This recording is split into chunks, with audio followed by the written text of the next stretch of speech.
ಹಾಸನ ತಾಲೂಕಿನ ದುದ್ದ ಹೋಬಳಿ ವೇದಾವತಿ ಗ್ರಾಮದಲ್ಲಿ ರೈತ ರಂಗಸ್ವಾಮಿಯ ಮೇವಿನ ಬವಣೆಗೆ ಆಕಸ್ಮಿಕವಾಗಿ ಬೆಂಕಿ ತಗುಲಿ ಸುಮಾರು 80,000 ಮೌಲ್ಯದ ಮೇವು ಸುಟ್ಟು ಹೋಗಿದೆ. ಬೆಂಕಿಯ ತೀವ್ರತೆಯಿಂದ ಕೆಲವೇ ಕ್ಷಣಗಳಲ್ಲಿ ಬಣವೆ ಸಂಪೂರ್ಣ ಭಸ್ಮವಾಗಿದೆ. ಹಾಸನ ಅಗ್ನಿಶಾಮಕ ದಳದ ಸಿಬ್ಬಂದಿ ಸ್ಥಳಕ್ಕೆ ಧಾವಿಸಿ ಬೆಂಕಿ ನಂದಿಸಿದರು. ಗ್ರಾಮಸ್ಥರು ಸಹ ಅಗ್ನಿಶಾಮಕ ಸಿಬ್ಬಂದಿಗೆ ಸಹಕಾರ ನೀಡಿದರು. ಸಾಲ ಮಾಡಿಕೊಂಡು ತಂದ ಮೇವು ನಾಶವಾದ ಹಿನ್ನೆಲೆಯಲ್ಲಿ ರೈತ ಸಂಕಷ್ಟಕ್ಕೀಡಾಗಿದ್ದು ಪರಿಹಾರ ನೀಡುವಂತೆ ಗ್ರಾಮಸ್ಥರು ಜಿಲ್ಲಾಡಳಿತಕ್ಕೆ ಮನವಿಯನ್ನ ಮಾಡಿದ್ದಾರೆ.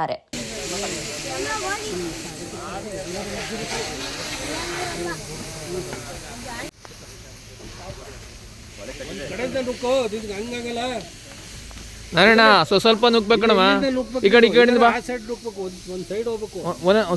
ಸ್ವಲ್ಪ ಹೋಗ್ಬೇಕು. ನಮ್ಗೆ ಏನು ಗೊತ್ತಾ ನಾವು ಸಾವು ಹೋಯ್ದು ಬರೋ ಹೊತ್ತಿಗೆ ಯಾರು ಹಾಕ್ಯಾರ ಏನು ಬಿಟ್ರೆ ಗೊತ್ತಿಲ್ಲ. ನಾನು ಹೆಂಗೆ ಯಾರ ಮೇಲೆ ಹೇಳೋಣ, ಕಷ್ಟ ಮಾಡಿ ನಾನು ಉಟ್ಕೊಂಡಿದ್ದೆ ರಂಗಸ್ವಾಮಿ ಹೋಗ್ಬಿಡ್ತು ಸರ್. ಹಾಸನ ತಾಲೂಕು ದುದ್ದ ಹೋಬಳಿ ಅಂತ ಹೇಳಿ ಹಾಸನ ತಾಲೂಕು ದುದ್ದ ಹೋಬಳಿ ರಂಗಸ್ವಾಮಿ.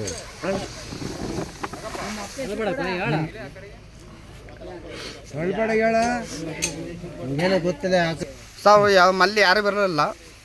ಕೆಲ್ಸಕ್ಕೆ ಹೋಗಿ ಬಂದಿದ್ದು ನಾವು, ಯಾವ ಮಲ್ಲಿ ಒಬ್ಬರು ಇರಲಿಲ್ಲ. ಬೆಂಕಿ ಹಾಕ್ಯಾರೆ, ಯಾರು ಏನು ಅಂತ ದೇವ್ರನೇ ಗೊತ್ತಿಲ್ಲ ಸರ್. ಬೆಂಕಿ ಎತ್ಕೊಂಡಿತ್ತು. ನಾವು ಕೆಲಸದಿಂದ ಬಂದಿದ್ದು ಸರ್. 4 ಲೋಡು ಪೂರ್ತಿ ಬಂದು ತಂದು ಮೇವಿಗೆ ದನಿಗೆ ಮೇವ ತುಂಬಿದ್ದು ಸರ್. ಏನು ಅಂತ ಗೊತ್ತಿಲ್ಲ ಸರ್. ದುಡ್ಡು ಕೊಟ್ಟು ತಂದಿದ್ದು ಬೆಂಕಿ ಹಾಕ್ಯಾರ. ಇವತ್ತು ಅಶೋಕ್ ಅಂತ VR ನನ್ನ ಹೆಸರು. ಪೂರ್ತಿ ಬೆಂಕಿ ಹಾಕಿ ಬೇಯಿಸಾರ ಸರ್. ಒಂದು 50 ಜಾಸ್ತಿ ಆಯ್ತು ಸರ್. ಹುಲ್ಲು ತಂದಿದ್ದು ಪಕ್ಕದಲ್ಲಿ ಅದು ಬೆಂಕಿ ಹಾಕಾರ ಏನೋ ಗೊತ್ತಿಲ್ಲ ಸರ್.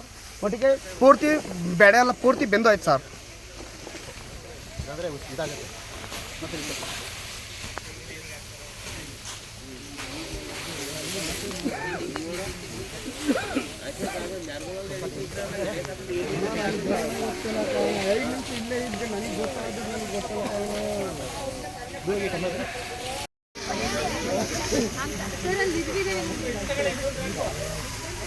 ನಾವು ಸಣ್ಣ ಸಣ್ಣಕ್ಕೆಲ್ಲ ನೀವು ಹೇಳ್ಬೋದು.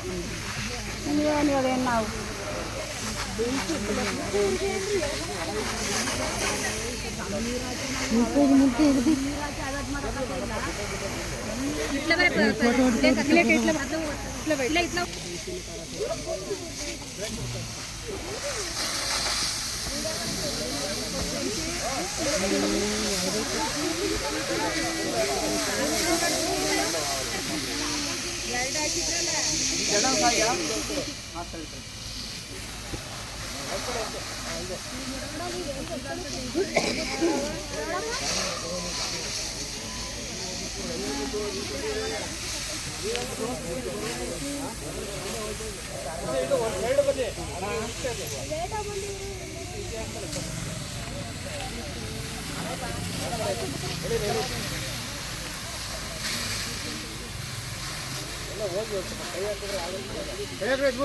ಕಮ್ಮಿ